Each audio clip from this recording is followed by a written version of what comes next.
வேதத்தை நாம் திருப்பிக் கொள்வோம். வெளிப்படுத்தின விசேஷம் அதனுடைய 2வது அதிகாரம்.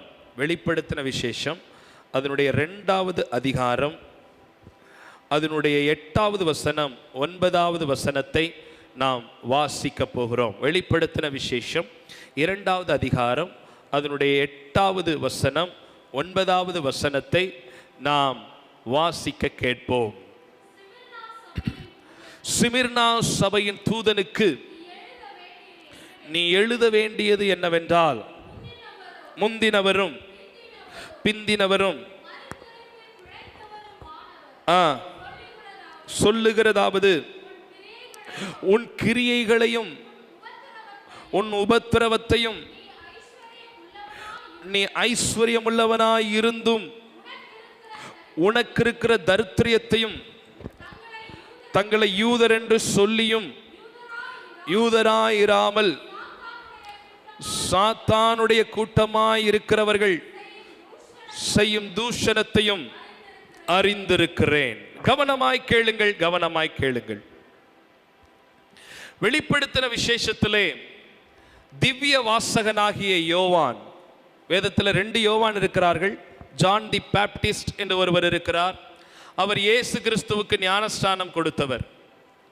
இவர் திவ்ய வாசகனாகிய யோவான் 1வது அதிகாரத்தினுடைய முதல் அதிகாரத்தினுடைய அந்த தலைப்பை நீங்கள் வாசித்து பார்த்தீங்கன்னா, திவ்ய வாசகனாகிய யோவானுக்கு வெளிப்படுத்தின விசேஷம் என்று எழுதப்பட்டிருக்கிறது.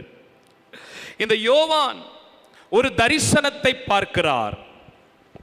கவனமா கேட்கணும், கவனமா கேட்கணும். ஒரு தரிசனம் பார்க்கிறார். என்ன தரிசனம் பார்க்கிறார்? சர்வ வல்லமை உள்ள தேவனாகிய கர்த்தர் மகா கம்பீரத்தோடு கூட தன்னுடைய தலையிலே பொற்கிரீடம் அணிந்தவராய், மயிர் சுருள் சுருளாய் இருக்கிறவராய், நிலையங்கி தரித்தவராய், மார்பருகே பொற்கச்சையை கட்டியிருக்கிறவராய், இருபுறமும் கருக்குள்ள பட்டயத்தை உடையவராய், பளிங்கி கொத்த கண்களை உடையவராய், வெண்கலத்தில் காய்ச்சி வடிக்கப்பட்ட பாதங்களை உடையவராய், மகா சர்வ வல்லமையுள்ள பிரபுவாய் ஆண்டவராகிய இயேசு கிறிஸ்து ஒரு 7 குத்து விளக்குகளின் நடுவிலே அப்படி உலாவி உலாவி உலாவி உலாவி உலாவி வருகிறதை யோவான் தரிசனமாய் பார்க்கிறார். தரிசனமாய் பார்த்து அந்த தரிசனத்தினுடைய ஆவிக்குரிய விளக்கத்தையும் அவர் சொல்லுகிறார். அந்த 7 அகல் விளக்குகளும் 7 சபைகளை குறிக்கிறது. அதைத்தான் வெளிப்படுத்தின விசேஷம் 2வது அதிகாரம் 3வது அதிகாரத்திலே அந்த 7 சபைகளை குறித்து எழுதப்பட்டிருக்கிறது. அந்த 7 சபைகளிலே ஒரு சபைதான் நாம் இப்பொழுது வாசித்த சிமிர்னா என்கிற சபை.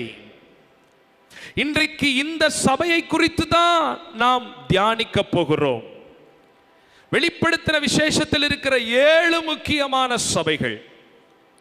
முதல்ல அந்த 7 சபைகளுடைய பேரை கொஞ்சம் உங்க வாயில போட்டுறேன். அதுக்கப்புறம் இந்த சிமிர்னா சபையை குறித்து ஆவியானவர் இன்றைக்கு சபையோடு கூட வந்திருக்கிற இந்த கொஞ்ச கூட்டத்தோடு கூட ஆண்டவர் என்ன பேச போகிறார் என்பதை நாம் தெளிவாய் கவனிக்க போகிறோம். முதல்ல அந்த 7 சபைகளை ஒன் பை ஒன்னா நான் சொல்றேன். அதை நீங்க பைபிள் அப்படி நோட் பண்ணிக்கிட்டே வாங்க. முதலாவது ஒரு சபை 2வது அதிகாரத்தின் 1வது வசனத்தின் முதல் வார்த்தை எபேசு சபை. என்ன சபை? எல்லாரும் சத்தமா சொல்லுங்க பாப்பா. ரைட், இது 1ஆம் நம்பர் சபை. 2வது சபை நாம வாசித்த வசனமாகிய 8வது வசனத்தின் முதல் வரியின் முதல் வார்த்தை, சத்தமா படிங்கோ,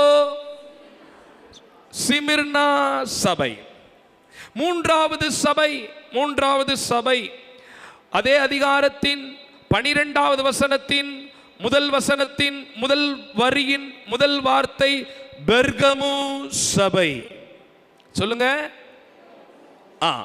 அடுத்தது அதே 2வது அதிகாரத்தின் 18வது வசனத்தின் முதல் வரியின் முதல் வார்த்தை தியத்ரா சபை. இது 4வது சபை. அடுத்த 5வது சபை 3வது அதிகாரத்தின் முதல் வசனத்தின் 3வது அதிகாரம் சொல்றேன், அடுத்த பக்கத்தில் திருப்பாம உட்கார்ந்து இருக்கிறத பாருங்க. 3வது அதிகாரத்தின் முதல் வசனத்தின் முதல் வரியின் முதல் வார்த்தை சர்தை சபை. அடுத்து 6வது சபை 3வது அதிகாரத்தின் 7வது வசனத்தின் முதல் வரியின் முதல் வார்த்தை பிலடெல்பியா சபை. கடைசி சபை 7வது சபை 3வது அதிகாரத்தின் 14வது வசனத்தின் முதல் வரியின் முதல் வார்த்தை லவோதேக்கியால் சபை. ஆக மொத்தம் எத்தனை சபை இருக்கு சொல்லுங்க? எத்தனை சபை இருக்கு? 7 சபையை பத்தி பிரசங்கம் பண்ணா இன்னைக்கு நைட்டு 10:45 மெசேஜ் முடியும். நீங்க பேசிக்கிட்டே இருங்கன்னு நீங்க கிளம்பிடுவீங்க.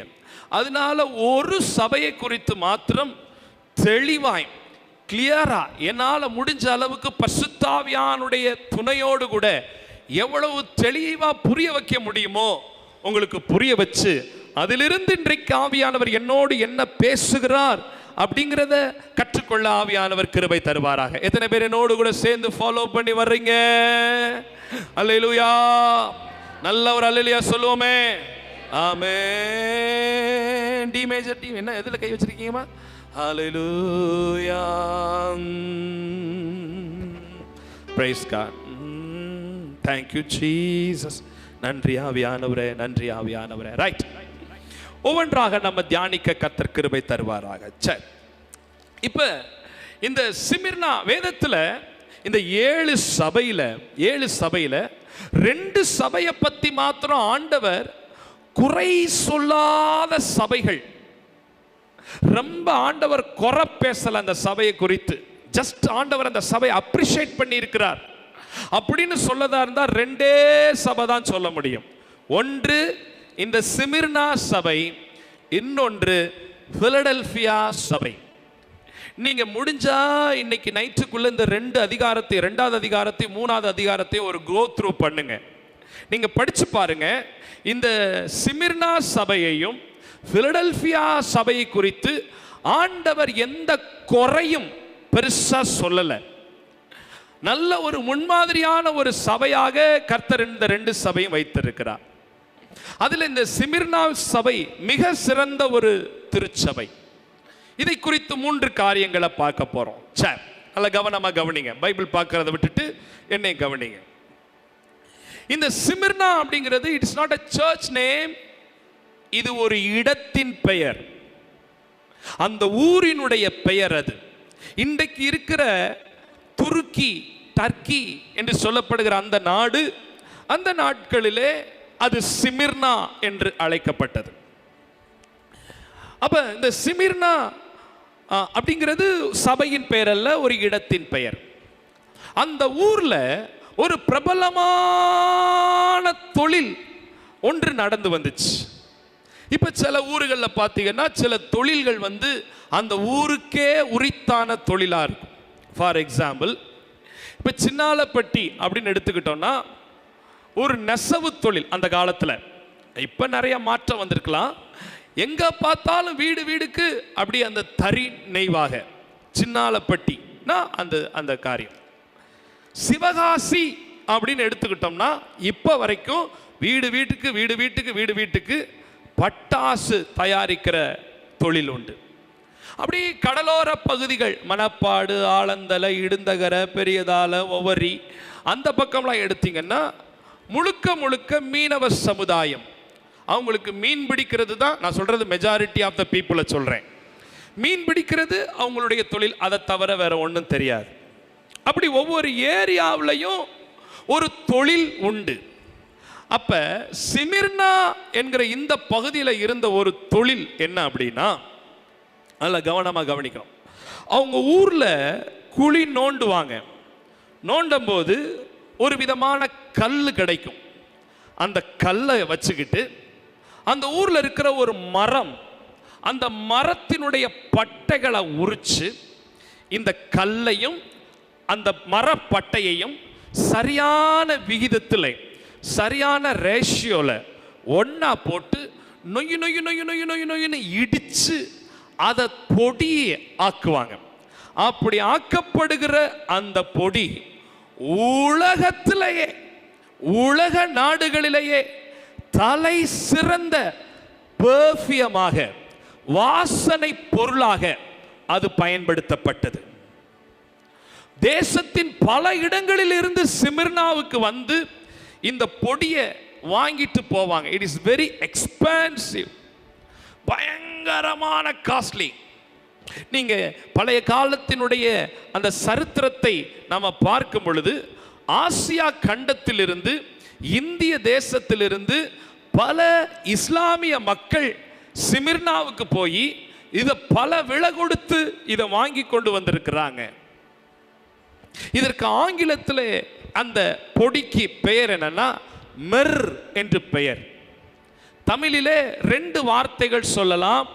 ஒன்று தூபம் அப்படின்னு சொல்லுவாங்க, மற்றொன்று வெள்ளை போலம் அப்படின்னு சொல்லுவாங்க. ரெண்டுமே ஒரே ரா மெட்டீரியல் இருந்து எடுக்கப்படுகிறது.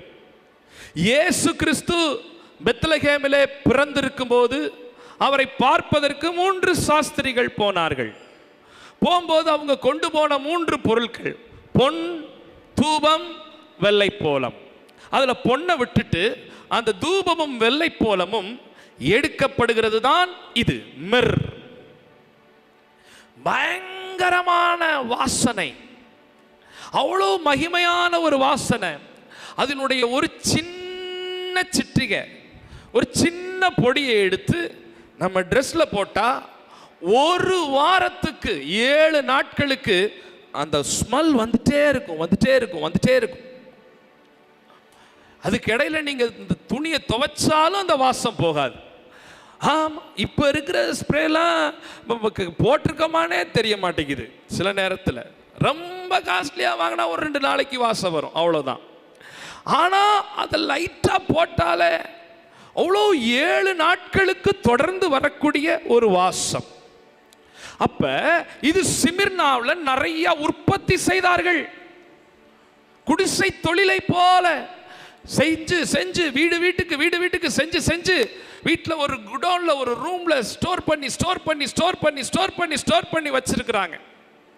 இப்ப இதை எதுக்கு பயன்படுத்துறாங்க அப்படின்னா, உலகத்தில் இருக்கிற பல மக்கள் ஏன் சிமிர்னாக்கு வந்து இதை வாங்குறாங்கன்னா, பாகால்களுக்கு, பிசாசுகளுக்கு, அஸ்திரோத்துகளுக்கு, தோப்பு விக்கிரகங்களுக்கு தூபம் காட்டுவதற்கு, அதாவது சாமி கும்பிடுறதுக்கு பயன்படுத்தப்படுகிற ஒரு புண்ணிய பொருளாக, ஒரு புனித பொருளாக இதை வாங்கி பயன்படுத்துறாங்க.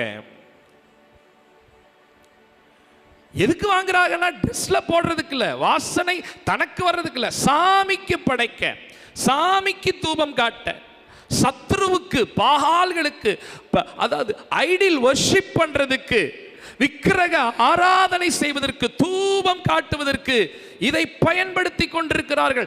ஆகவே எல்லா இடத்துல இருந்து வந்து வந்து வந்து வந்து வாங்குறாங்க. நல்ல வருமானம், பயங்கர வருமானம் சிமிர்னா பட்டணத்தில். At that situation, அந்த நேரத்தில் தான் அங்கே சிமிர்னாவிலே ஒரு அசைவு உண்டாகிறது, ஒரு எழுப்புதல் உண்டாகிறது, சுவிசேஷம் அறிவிக்கப்படுகிறது. ஜனங்கள் சுவிசேஷத்தை கேட்கிறாங்க, ஜனங்கள் மனம் திரும்புறாங்க, ஜனங்கள் ரட்சிக்கப்படுறாங்க. கூட்டம் கூட்டமா கூட்டம் கூட்டமா கூட்டம் கூட்டமா கூட்டம் கூட்டமா சபைக்குள்ள ஜனங்கள் வர்றாங்க. சபை பெருக ஆரம்பிக்கிறது. சிமிர்னா பட்டணத்தில் ஒரு பெரிய எழுப்புதல் உண்டாகிறது. அந்த நேரத்தில் ஒரு பிரசங்கியார் என்னை போல இப்படி பிரசங்கம் பண்றார். என்ன பிரசங்கம் பண்றாரு? நல்ல கவனிங்க. நீங்க நீங்க வித்துக்கிட்டு இருக்கிற இந்த மெர்ரு இருக்கு பாத்தீங்களா, இது எதுக்கு பயன்படுத்துறாங்க அப்படின்னா எல்லாரும் சொல்றாங்க இது பாகால்களுக்கு யூஸ் பண்றதுக்கு. அப்பன்னா அநேகரை நீங்க பாவத்துக்கு உட்படுத்துற இந்த தொழிலை நீங்க செய்யறதுனால இதை விடணும். ஆடி போயிட்டாங்க சிமிர்னா மக்கள். பொழப்புல கைய வைக்கிறாரே இவரு. சார் எங்களுக்கு இதை விட்டா வேற வழி தெரியாது சார், இதுதான் சார் எங்களுக்கு பொழப்பு, எங்களுக்கு விவசாயம் செய்ய தெரியாது, வேற தொழில் தெரியாது. எங்க பல வருட காலங்களாக பல சந்ததிகளாக பூமியை தோண்டி கல்லை எடுத்து மரத்துல இருந்து பட்டை எடுத்து இடிச்சு பேக் பண்ணி அதை ப்ராசஸ் பண்ணி விற்கிறோம். உலகம் ஃபுல்லா இருந்து அங்க சிமிர்னால ஒரு போர்ட் இருந்துச்சு, ஒரு துறைமுகம் இருந்துச்சு. அதனால பல மக்கள், ஆப்பிரிக்கா மக்கள், அந்த நீக்ரோ மக்கள், அந்த பலதரப்பட்ட மக்கள் எல்லாம் டிராவல் பண்ணி வந்து பண்டில் பண்டிலா பண்டில் பண்டிலா பண்டில் பண்டிலா வாங்கிட்டு போயிட்டு இவ்வளவு பணங்களை நாங்க வச்சிட்டு இருக்கும் போது இப்படி நீங்க வந்து சொன்னா எப்படி நாங்க விடுறது அப்படின்னு நம்மள மாதிரி அவங்க கேட்கல. சுவிசேஷம் அறிவிக்கப்பட்டது. உடனே அவங்க ஒரு தீர்மானம் பண்ணினாங்க, இனி இந்த மெர்ற விட்டுட்டு செத்தாலும் பரவாயில்ல, சாப்பாட்டுக்கு வழியிலனாலும் பரவாயில்ல, இயேசுவை எங்கள் உள்ளத்தின் சொந்த ரட்சகராக நாங்கள் ஏற்றுக்கொள்வோம். கைத்தட்டி ஆண்டவரை ஸ்தோத்திரம் பண்ணுவோம். அல்லேலூயா சொல்லுங்க பாப்போம். இப்ப இது என்ன இடம் அப்படின்னா, number 1 Smyrna it's a place of decision, தீர்மானத்தின் இடம். மெர்ரா மெர்சியா, மெர்ரா தேவனா, ஒரு தீர்மானம் எடுக்கணும். ஆமா, இப்ப கவனிங்க, கர்த்தருடைய பிள்ளைங்க, ரட்சிக்கப்பட்ட பிள்ளைங்க, விக்டரியா வந்திருக்கிறாரு. ஒரு பெட்டி கடை வச்சிருக்கிறோம், இல்ல ஒரு மளிகை கடை வச்சிருக்கிறோம்னா, நம்ம மளிகை கடையில் ரட்சிக்கப்பட்ட பிள்ளைங்க பீடி விற்கலாமா? பீடி விற்கலாமான்னு கேட்டேன். பீடி விற்கலாமா? விற்க கூடாது. சிகரெட் விற்கலாமா? சத்தம் வர மாட்டேங்குது பாருங்க. விற்க கூடாது. புகையில பெரியவங்க வயசானவங்க காலையில் எந்திரிச்ச உடனே போறதுக்கு ஒன்று பற்ற வச்சுட்டு போவாங்களே சுருட்டு, அது விற்கலாமா? விற்க கூடாது. பாக்கு, ஹேண்ட்ஸ், புகையில விற்க கூடாது. ஏன்? நம்ம கடை ரட்சிக்கப்பட்ட கடை, ஏசப்பா கடை. அந்த கடையில இதெல்லாம் விற்க கூடாது. ஒரு ஆமென் சொல்லுங்க பாப்போம். அல்லேலூயா சொல்லுங்க பாப்போம். ரட்சிக்கப்பட்ட பிள்ளைங்க பிளாக்ல சாராயத்தை வாங்கி அதிக விலையில அடுத்தவங்களுக்கு விற்கலாமா? விற்க கூடாது. ஏன் விற்க கூடாது?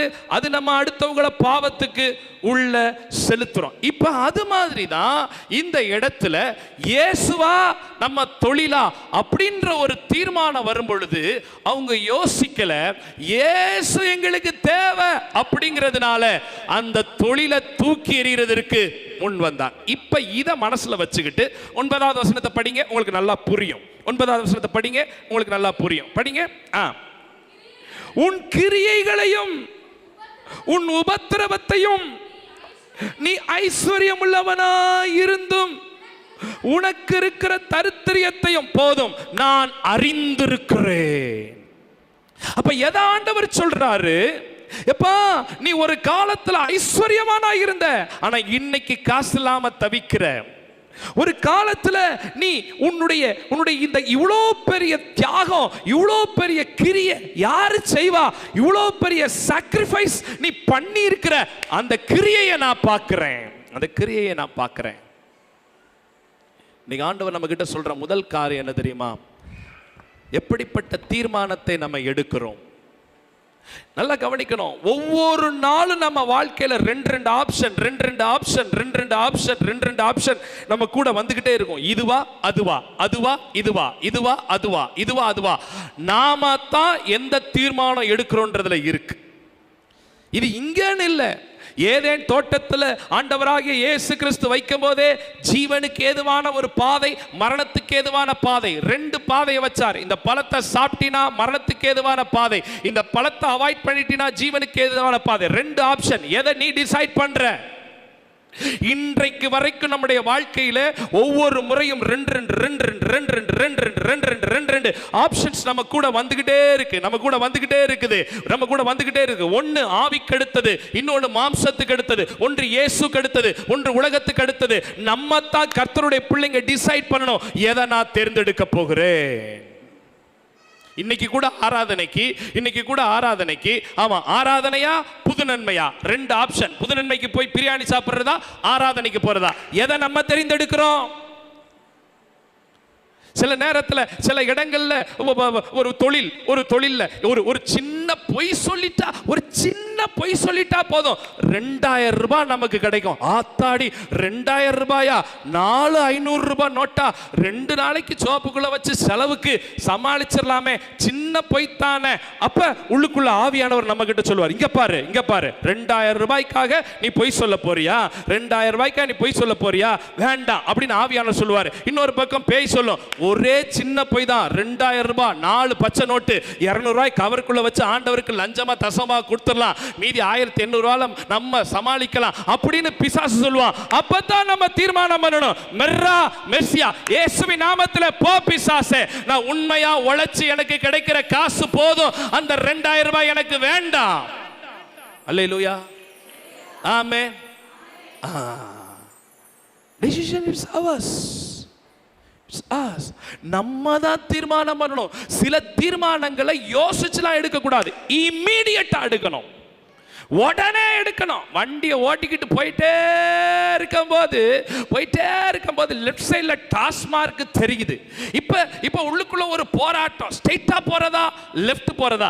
லெஃப்ட் போனா டாஸ்மார்க், நேரா போனா சர்ச் இருக்குது. ஐயோ, டாஸ்மார்க்கா சர்ச்சா, டாஸ்மார்க்கா சர்ச்சா, சர்ச்சா டாஸ்மார்க்கா? அந்த இடத்துல முன்னாடி நின்றுட்டு, ஆண்டவரே ஒரு சின்ன ஜெபம் பண்றேன், ஆண்டவரே ஆவியானவரே நீங்க தான் இந்த போராட்டத்துல இருந்து எனக்கு ஒரு விடுதலை தரணும், என் கையில ஒரு ரூபாய் இருக்கு ஆண்டவரே, அதை தூக்கி சுண்டி விட்டு போடுற ஆண்டவரே, தலை விழுந்தா தலையாகிய இயேசுவுக்கு போயிடுற ஆண்டவரே, பூ விழுந்தா டாஸ்மார்க்குள்ள போயிடுறேன். அப்படியா ஜெபம் பண்ணிக்கிட்டு போறது?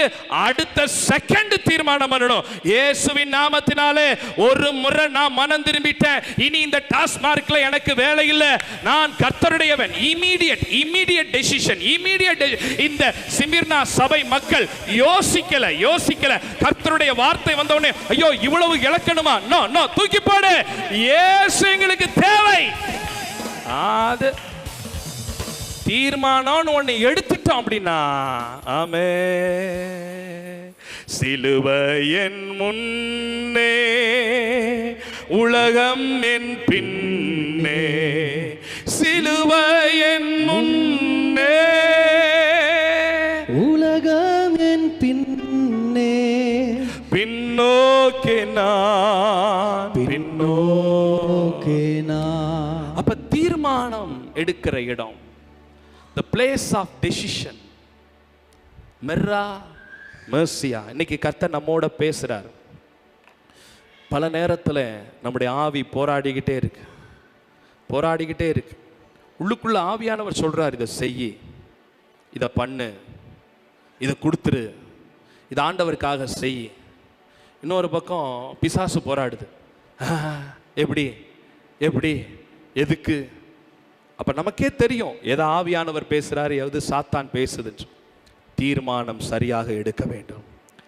சிமிர்னா தீர்மானம் எடுக்கிற இடம். கண்களை மூடி முதல் குறிப்புக்காக கரம் உயர்த்தி கர்த்தரை ஸ்தோத்திரம் பண்ணி ஜெபம் பண்ணுங்க. ஆண்டவரே, எங்க வாழ்க்கையில சரியான தீர்மானங்களை சரியான நேரத்தில் நாங்கள் எடுக்கிறதுக்கு தேவன் எங்களுக்கு உதவி செய்யுங்க ஆண்டவரே. the immediate decision. சில காலம் தாழ்த்தி நாங்கள் தீர்மானங்கள் எடுக்கிறவர சத்தியம் புரிஞ்சுச்சா? புரிஞ்சு அதுக்கு ஒப்பு கொடுத்து ஜெபம் பண்ணுங்க. நல்ல காரியம்னு ஒன்று தெரிஞ்சிச்சுன்னா இமீடியட்டா அதுக்கு தீர்மானம் எடுக்கணும். வசனத்துக்கு உகந்த காரியம்னு தெரிஞ்சிச்சுன்னா உடனே தீர்மானம் எடுக்கணும். பலிபீடத்திலிருந்து ஒரு வார்த்தை வந்துச்சுன்னா, இங்க இருந்து மனைவி புருஷன்கிட்ட ஒரு சிக்னலு, புருஷன்கிட்ட இருந்து மனைவி ஒரு சிக்னலு, கையை தூக்கிப்படாத. அவர் அப்படித்தான் அப்பப்போ ஏதாவது சொல்லிக்கிட்டே இருப்பார். வீட்டுக்கு வா, டிஸ்கஸ் பண்ணிட்டு பார்த்துக்கலாம். அப்படிலாம் இல்லை. ஆண்டவர் உன் உள்ளத்தில் பேசினார், உன் மனைவியை கூட கேட்கக்கூடாது, பட்டுன்னு கையை தூக்கிடணும். மனைவிட்ட பேசினார்னா புருஷன்ட்டெல்லாம் கேட்கணும், டபக்குன்னு கையை தூக்கிடணும். தீர்மானம் சிலவைகளை இம்மீடியட்டாக எடுக்கணும் பிரதர், எடுக்கணும் சிஸ்டர். வசனத்துக்கு ஏற்றதுன்னு தெரிஞ்சுன்னா டேக் அ இம்மீடியட் டிசிஷன். ஹல்லேலூயா. அதுக்கு ஒரு ஞானத்தை கர்த்தர் தரார், ஞானத்தை தரார். இயேசுவின் நாமத்தில் பிதாவே, ஆமென். என்ன எடுக்கணும்? Smyrna it's a place of தீர்மானத்தின் இடம். சரி, ரெண்டாவது ஒரு காரியம் இப்போ இந்த நான் சொன்னேனே, அது கொஞ்சம் எடுத்து நம்ம மேலே போட்டோன்னா எத்தனை நாளைக்கு அந்த வாசம் வரும்னு சொன்னேன் சொல்லுங்க? 7 நாளைக்கு. அதே அந்த மெர்ரை கொஞ்சமாக எடுத்து உங்கள் நாக்கில் போட்டிங்கன்னு வைங்களேன், 7 நாளைக்கு அந்த கசப்பு போகாது. அவ்வளவு கொடூரமான கசப்பு, சரியான கசப்பு. நீங்கள் எவ்வளவுதான் சாக்லேட் சாப்பிட்டாலும், எவ்வளவுதான் நீங்கள் சுகரை சாப்பிட்டாலும், சுகரு கூடமே ஒழிஞ்சு கசப்பு என்ன செய்யாது. 7 நாளைக்கு உங்கள் நாக்கை விட்டு அந்த கசப்பு போகவே போகாது. அவ்வளவு கொடிய காடியான கசப்பு இந்த மெர்ரு. ஆனால் வாசம் 7 நாளைக்கு, கசப்பு 7 நாளைக்கு. ஆனால் நல்லா கவனிக்கணும், அது உலகத்துக்கு காட்டுறது கசப்பு தெரிகிறதில்ல, அதனுடைய நறுமணம் மட்டும்தான் உலகத்துக்கு தெரியுது. இப்போ ரெண்டாவது ஆவிக்குரிய அர்த்தத்தை சொல்கிறேன். ஒரு தேவனுடைய பிள்ளை, ஒரு விசுவாச பிள்ளை எப்படி இருக்கணும்னா, தன் வாழ்க்கையில் இருக்கிற கசப்புகள், தன் வாழ்க்கையில் இருக்கிற வேதனைகள், எல்லார் வாழ்க்கையில ஒரு கசப்பு உண்டு, எல்லார் வாழ்க்கையில ஒரு வேதனை உண்டு, எல்லார் வாழ்க்கையில ஒரு பிரச்சனை உண்டு. இந்த கசப்பையே, இந்த பிரச்சனையவே நம்ம உலகத்துக்கு காட்டாதபடி அதை நம்ம மறைச்சிட்டு கிறிஸ்துங்கிற நறுமணத்தை மாத்திரம் உலகத்துக்கு காண்பிக்கிறவர்களா இருக்கணும். சத்தியம் புரிஞ்சா ஒரு ஆமேன்னு சொல்லுவீங்க. யாருக்கு தான் கஷ்டம் இல்லை, யாருக்கு தான் வேதனை இல்லை, யாருக்கு தான் புலம்பல் இல்லை, எல்லாருக்கும் இருக்கு. ஆனா அதையே நம்ம உலகத்துக்கு காட்டிக்கிட்டே இருக்க கூடாது. எப்ப பாருங்க சில பேர் புலம்பலு புலம்பலு புலம்பலு புலம்பலு புலம்பலு புலம்பலு, இல்ல பாஸ்டர், இல்ல பாஸ்டர், இல்ல பாஸ்டர், இன்னும் வரல பாஸ்டர், இன்னும் நடக்கல பாஸ்டர், முடியல பாஸ்டர், ஆகல பாஸ்டர், இப்படியே ஒரு புலம்பலு. ஒரு உள்ள 470 மார்க் வாங்கிட்டு எனக்கு இன்னும் மார்க் பத்தலை பாஸ்டர், மார்க் பத்தலை பாஸ்டர், மார்க் பத்தலை பாஸ்டர், 500க்கு 470 வாங்கிட்டு நாங்கெல்லாம் பெயிலா போனவங்க. அப்ப நாங்க என்ன சொல்றது? அல்லேலூயா சொல்லுங்க பாப்போம். புலம்பலு புலம்பலு, இல்ல இல்ல இல்ல, எல்லா வேதனையும் கர்த்தருடைய பிள்ளைங்க வேதனையை மறைச்சிட்டு இந்த உலகத்துக்கு நம்ம காட்டுகிறது கிறிஸ்துங்கிற நறுமணத்தை நாம் காட்டுகிறவர்களாய் இருக்க வேண்டும். முகத்துல எப்பொழுதும் ஒரு ஸ்மைலிங். அகத்துக்குள்ள பிரச்சனை இருந்தாலும் அதை வெளியில காட்டுறதில்ல, ஆனா சந்தோஷமான ஒரு வாழ்க்கை, ஒரு மகிழ்ச்சியான ஒரு அனுபவம். பாக்கெட்ல 10 ரூபாய் இல்லைன்னா கூட நடக்கிற நட ஒரு ராஜ நட. ஆமீன் சொல்லுங்க பாப்போம். அல்லேலூயா சொல்லுங்க பாப்போம். பாக்கெட்டை நோண்டி பார்த்தா 10 ரூபாய் கூட இல்லை, ஆனா கூட கர்த்தர் எங்களோட இருக்கிறாருங்க. இதுவரை நடத்தினவர் இனிமேல் என்னை நடத்துவார். ஆமா, நம்முடைய சோகமும் நம்முடைய கஷ்டமும் நம்முடைய வேதனையும் ஒரு நாள் உலகத்துக்கு காட்டி அடுத்தவங்களுடைய அனுதாபத்தை சம்பாதிக்கணும் அப்படின்னு நினைக்கிற விசுவாச பிள்ளைகளா ஒரு நாள் நம்ம இருக்கக்கூடாது. சின்ன பிள்ளைகளை பார்த்துருக்கீங்களா? சின்ன பிள்ளைங்க என்ன பெரியவங்க கூட ஏதாவது ஒன்று வந்துருச்சுன்னா அப்படியே படுத்துக்கிட்டு ஊரில் இருக்கிறவங்களுக்கெல்லாம் போன போட்டு முடியல முடியல முடியல. யாராவது ஆரஞ்சு பழம் ஒரு கூடையில் வாங்கிட்டு வர மாட்டாங்களா? ஆப்பிள் பழம் ஒரு கூடையில் வந்துடாதா? ஒரு ஹார்லிக்ஸ் போத்தல் வந்துடாதா? ஒரு பூஸ்ட் போத்தல் வந்துடாதா? நம்மளை அப்படி ஆஸ்பத்திரியில் சேர்த்து ஒரு குளுக்கோஸ் ஏற்றுற மாதிரி ஏதாவது ஒரு இது கிடைக்காதா? இப்படியே காட்டி காட்டி காட்டி காட்டி அனுதாபத்தை, எதுக்கு? கசப்புகளை மறைச்சிட்டு இந்த உலகத்தில் கர்த்தர் நமக்கு கொடுத்திருக்கிற நறுமணத்தை உலகத்துக்கு வீசுகிறவர்களாக இருக்க வேண்டும். யார் முகத்திலையும் சோகம் தெரியக்கூடாது, யார் முகத்திலையும் வேதனை தெரியக்கூடாது. வேதனை தான், கஷ்டம்தான், கண்ணீர் தான், பாரம் தான், எத்தனையோ நிந்த இருக்கு, எத்தனையோ போராட்டம் இருக்கு, அதெல்லாம் உள்ள கிடக்குது, உள்ள இருக்குது, உள்ள 1008 இருக்குது. அதெல்லாம் பார்க்கப்படாது. இங்க பாருங்க எவ்வளவு அழகான ஒரு ஸ்கிரீன் இருக்குது. இதை விளக்கிட்டு கீழே பாருங்க, காக்ரோச் செத்து கிடக்குது, பள்ளி போன பாத்ரூம் இருக்குது, எல்லாம் இருக்குது. துடைக்கிறது கிடையாது, கூட்டுறது கிடையாது, அதை எடுத்துட்டு கூட்டுறதே கிடையாது. ஆனா எல்லாத்தையும் போட்டு மறைச்சிடுறது. அதுதான், அப்படித்தான் தேவ பிள்ளைங்க இருக்கணும். அல்லேலூயா சொல்லுங்க பாப்போம். உள்ளுக்குள்ள இருக்கட்டும் பிரச்சனை, உள்ளுக்குள்ள இருக்கட்டும் வேதனை, உள்ளுக்குள்ள இருக்கட்டும் கண்ணீர், ஆனால் உலகத்துக்கு என்னை காட்டும் பொழுது கர்த்தர் என்னை ராஜாவாய் வைத்திருக்கிறார், கர்த்தர் என்னை மகிமையாய் வைத்திருக்கிறார், கர்த்தர் எங்களை வறுமைப்பட்டு போக விடவில்லை. இதுவரை நடத்தின தகப்பன் இனிமேலும் எங்களை மகிமையாய் நடத்துவார். சர்வ வல்லமையுள்ள தேவன் எங்களோடு கூட இருக்கிறார். அப்படி நம்ம இருக்கணும். அல்லேலூயாவா. அம்புட்டு வாசனை அந்த ஊருக்குள்ள போனால், நான் சொல்றேன், ஒரு பொடி, ஒரு சின்ன சிற்றிகையே அவ்வளோ வாசனை கொடுக்கும்னா, அந்த ஊருக்குள்ள போனா எவ்வளோ வாசனை வரும். எத்தனை கிலோமீட்டருக்கு தூரத்திலேயே அந்த வாசனை வரும். இப்போ திண்டுக்கலுக்கு நீங்கள் மதுரையில் இருந்து, வத்தலகுண்டில் இருந்து திண்டுக்கலுக்குள்ளே வந்தீங்கன்னா, நீங்கள் எம்புட்டு தூங்கினாலும் உங்களை தட்டி எழுப்பி விட்டுரு, திண்டுக்கல் வந்துருச்சு எலும்புன்னு சொல்லிட்டு. பார்த்துருக்கீங்களா? நீங்கள் நல்லா விண்டோவெல்லாம் ஏற்றி விட்டுட்டு ஏசியெல்லாம் ஃபுல்லாக போட்டுட்டு போங்க, தொலைச்சிக்கிட்டு ஒரு வாசம் உள்ளே வரும். பார்த்துருக்கிறீங்களா? பார்த்தது இல்லையோ? இந்த மதுரைக்குள்ள இருந்து திண்டுக்கலுக்குள்ளே என்ட்ரு ஆகும்போது பாரு, தட்டி எழுப்பிடும், திண்டுக்கல் மாநகராட்சி உங்களை அன்புடன் வரவேற்கிறது. அப்படி ஒரு நறுமணம், அப்படி ஒரு நறுமணம். அப்ப சிமிர்னா ஊர்ல நீங்க காலை வச்சாலே உள்ளுக்குள்ள போகும்போதே ஒரு நறுமணத்தை வீசுக. ஆனா கசப்பு இருக்கு, கசப்பு இருக்கு, வேதனை இருக்கு, துக்கம் இருக்கு, கண்ணீர் இருக்கு, பாடு இருக்கு. எதையும் வெளியில காட்டிக்கல. காட்டுறதெல்லாம் தேவ மகிமைய, காட்டுறதெல்லாம் தேவ பிரசன்னத்தை, காட்டுறதெல்லாம் தேவ வல்லமைய, காட்டுறதெல்லாம் மகிமைய.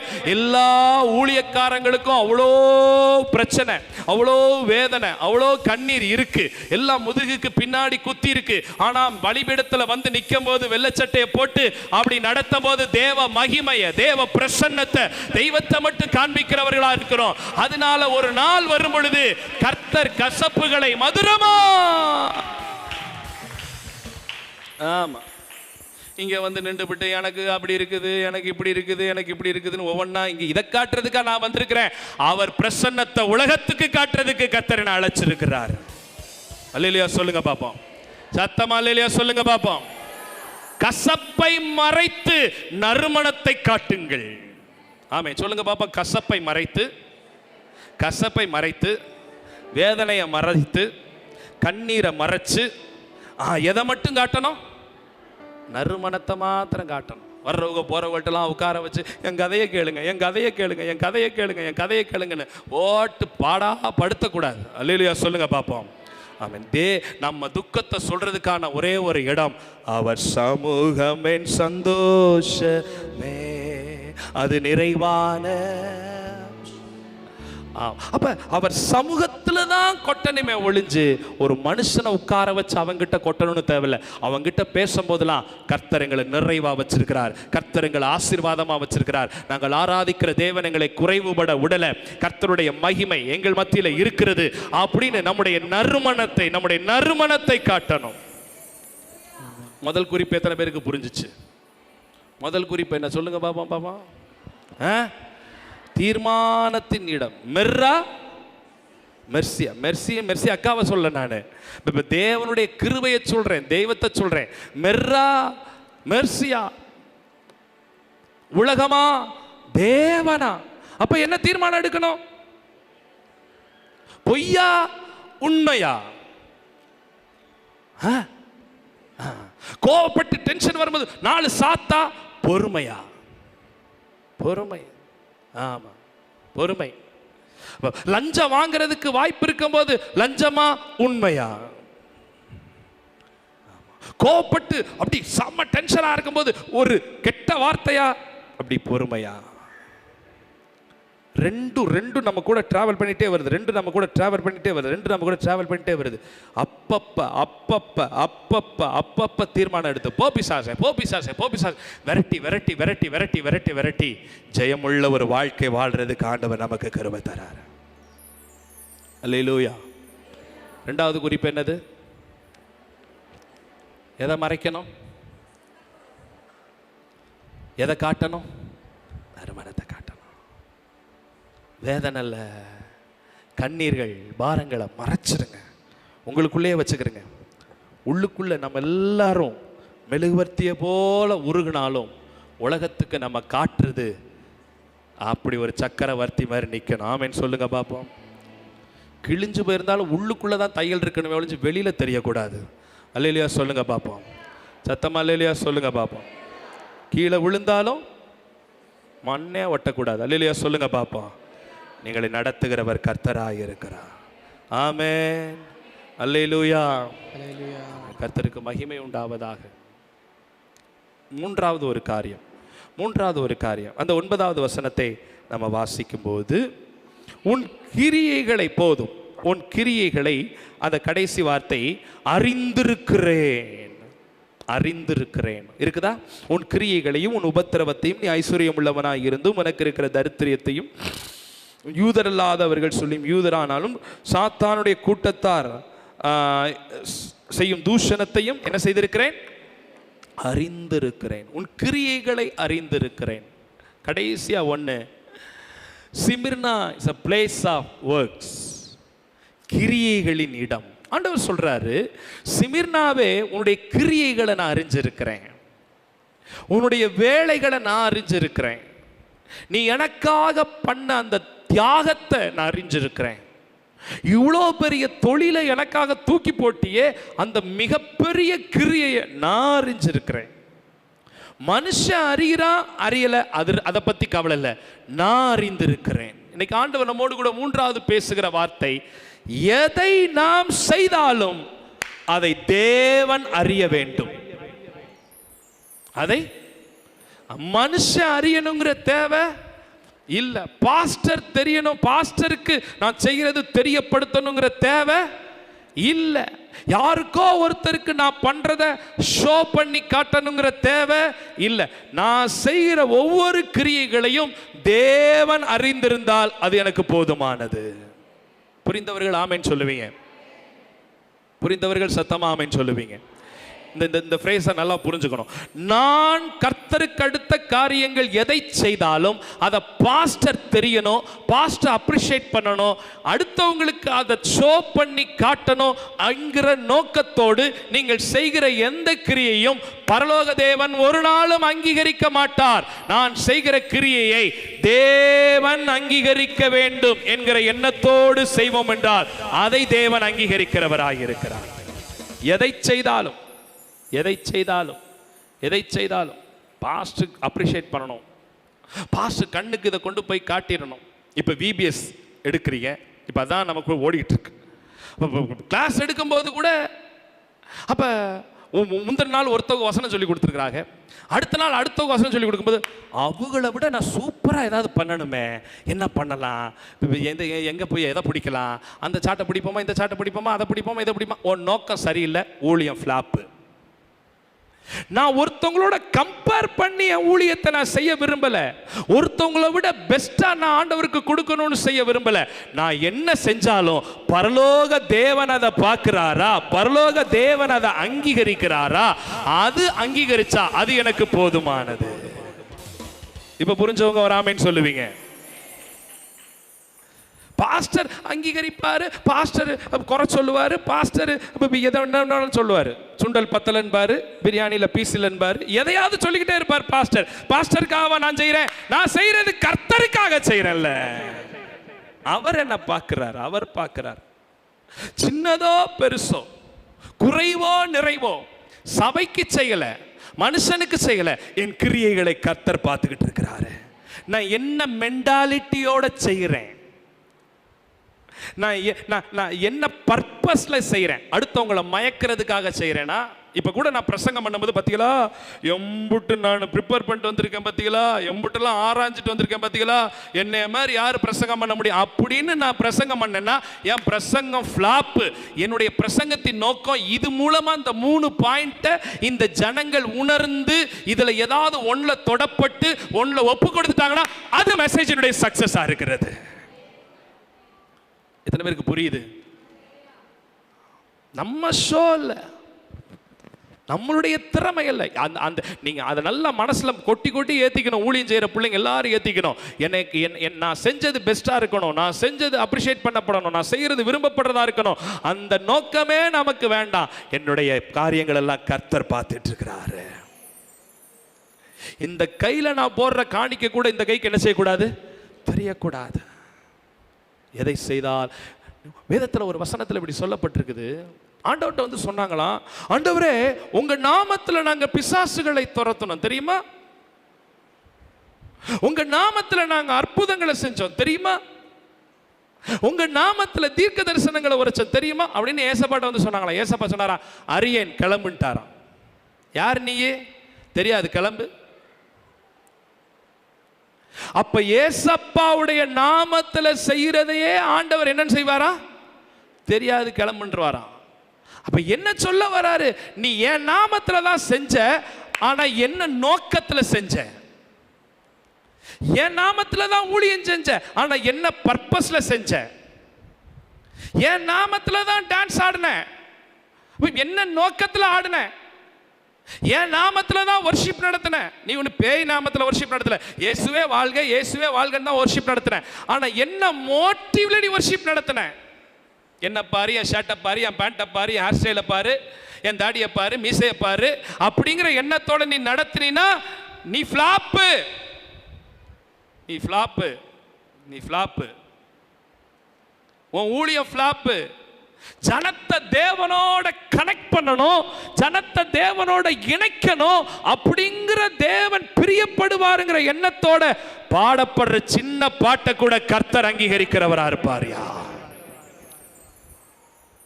மோட்டிவ். அதைத்தான் சொல்றாரு, நான் உன் கிரியைகளை அறிந்திருக்கிறேன். நம்ம செய்யறத உலகம் பார்க்கும், ஆனா கர்த்தர் பார்க்கிற விதமே வேற. அவர் கிரியை எடுத்து வச்சு அந்த கெமிஸ்ட்ரி லேப்ல இருக்கிற மாதிரி 2 சொட்டை உள்ள விட்டு இது என்ன கலர்ல காட்டுதுன்னு பிரிச்சு பார்த்து ரிசல்ட் கொடுத்துருவாரு. மனுஷனுக்கு தான் பிரிச்சு பார்க்க தெரியாது. எதை பார்த்தா என்னமா பண்றாரு, என்னமா பண்றாரு, சூப்பர் அப்படின்னா அவரை மாதிரி தான் இருக்கணும். நம்ம பீத்திக்க வேண்டியதான். அவர் கெமிஸ்ட்ரி லேப்ல கொண்டே வச்சு 2 சொட்டை விட்டு பிரிச்சு பார்த்துருவாரு. எது மாம்சம், எது பெருமை, எது ஒரிஜினல், இதான் ஒரு ரிசல்ட்னு கொடுத்துட்டு போயிட்டு வர. அவர் யாரும் தப்ப முடியாது.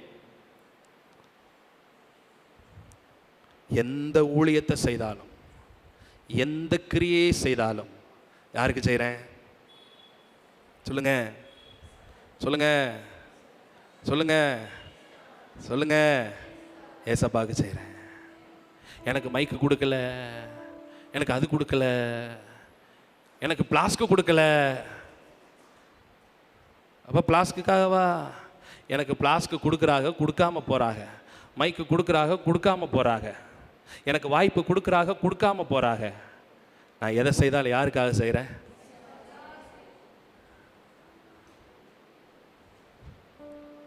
அந்த எண்ணத்தோட ஊழியம் செய்கிறவங்க தான் பரலோகத்துக்கு வர முடியும். இல்லைன்னா நீங்கள் இந்த பூமியில் அடைந்தாயிற்று. நீ பெருமைக்காக தானே செஞ்ச. இந்த உனக்கு போஸ்டர் அடித்தாங்க, உனக்கு ஹேண்ட் பில்ஸ் அடித்தாங்க, போகிற இடமெல்லாம் உனக்கு விசில் அடித்தாங்க, போகிற இடமெல்லாம் கவரில் வச்சு உனக்கு 1.5 லட்சம் ரூபாய் காணிக்க கொடுத்தாங்க. இதெல்லாம் இந்த பூமியோட முடிஞ்சிருச்சு, கிளம்பு, உனக்கு பரலோகத்தில் ஒன்றும் கிடையாது. தன் நாம மகிமைக்காக செய்கிறதல்ல.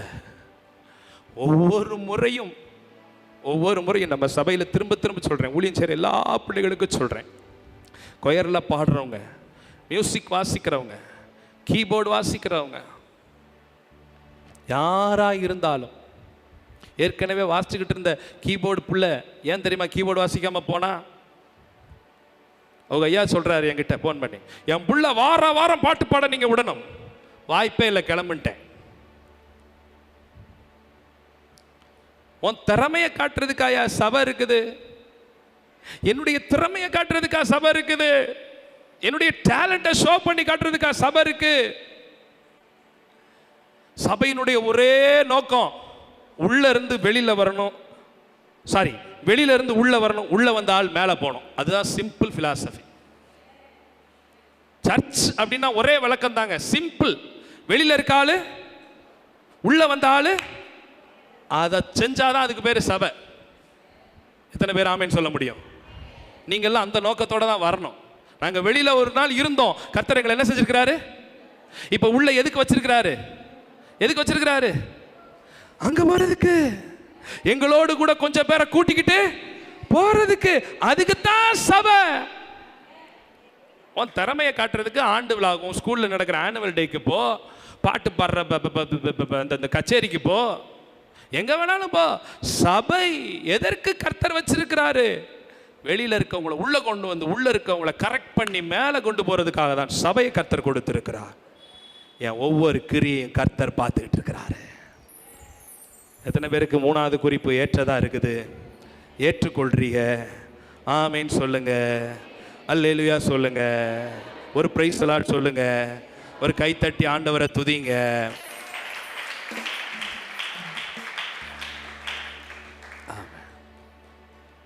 சிமிர்னா சபையினுடைய 3 முக்கியமான காரியம்: the place of decision, the place of fragrance, the place of work. மீண்டும் 3 காரியத்தை சொல்லி நான் முடிக்கிறேன். Number 1, place of decision. திரும்பியும் சொல்கிறேன், ரெண்டு காரியம் நம்மளோட ட்ராவல் பண்ணிக்கிட்டே வருது. செய்யாத, செய்யாத 2 காரியம் வந்துக்கிட்டே இருக்கு. நமக்குள்ளே இருக்கிற ஆவியானவர் போராடிக்கிட்டே இருக்கிறார். இதை செய், பிசாசு சொல்லுது இல்லை இதை செய், இல்லை இங்கே போ அப்படின்னு சொல்ல போகாத. அப்போ நமக்குள்ளே இருக்கிற ஆவியானவர் நம்ம கூட பேசுவார். எங்கு செல்ல வேண்டும், என்ன சொல்ல வேண்டும், வழி நடத்தும் ஆவியானவரே, விருப்பம் இல்லாத இடங்களுக்கு செல்லாமல் தடுத்து நிறுத்தும் ஆவியானவரே. அப்ப ஆவியானவர் ரெண்டு நம்ம கூட டிராவல் பண்ணிட்டே வரும் பொழுது பேசிக்கிட்டே இருப்பார். மாம்சமும் தேவனும் போரிட்டுக்கிட்டே இருக்கிறாங்க. மெர்ரா மெர்சியா உடனே தீர்மானம் எடுத்து மெர்ரு வேண்டாம், மெர்சி வேணும், தேவன் வேணும், கர்த்தருக்கு முதலிடம். அப்படிப்பட்ட தேவ பிள்ளைகளை கர்த்தர் தேடிக்கிட்டு இருக்கிறாரு. இரண்டாவது என்ன பார்த்தோம்? Place of fragrance. கசப்பை மறைச்சு எதை உலகத்துக்கு காட்டணும்? நம்ம வாழ்க்கையினுடைய பிட்டர் எக்ஸ்பீரியன்ஸ் அதை மறைச்சிட்டு உலகத்துக்கு எதை மாத்திரம் காட்டணும்? சிரித்த முகத்தை காட்டணும், அன்பின் முகத்தை காட்டணும். கசப்பு கிடக்குது, உள்ளுக்குள்ள கிடக்குது. என்ன வேணா சொல்றீங்க, பார்த்தாலே கசப்பாத்தான் வருது. மறைச்சிக்கோ, அடக்கிக்கோ, சரி அல்லேலூயா சொல்லுங்க பார்ப்போம். கசப்பை மறைத்து நறுமணத்தை உலகத்துக்கு காட்டும். மூன்றாவது குறிப்பு, பிளேஸ் ஆஃப் ஒர்க்ஸ். என்னுடைய கிரியைகளை, இதை இப்படி போட்டு கூடால, கர்த்தர் என் கிரியைகளை பார்க்கிறார். என்னுடைய வேலை ஒவ்வொன்றையும் நான் செய்கிறத ஒன்றையும் யாரும் பார்க்கணுன்றதல்ல, அவர் என் கிரியைகளை பார்த்துட்டு இருக்கிறார். அவருக்காக நான் செய்கிற சின்ன காரியமோ பெரிய காரியமோ மனுஷர் பார்க்க வேண்டும் என்றல்ல, கர்த்தர் பார்க்கிற விதமாக. எல்லாரும் எழுப்பி நிற்கலாம் தேவனுடைய சமூகத்தில். ஆவியானவர் நம்மோடு கூட பேசின வார்த்தைகளுக்காக.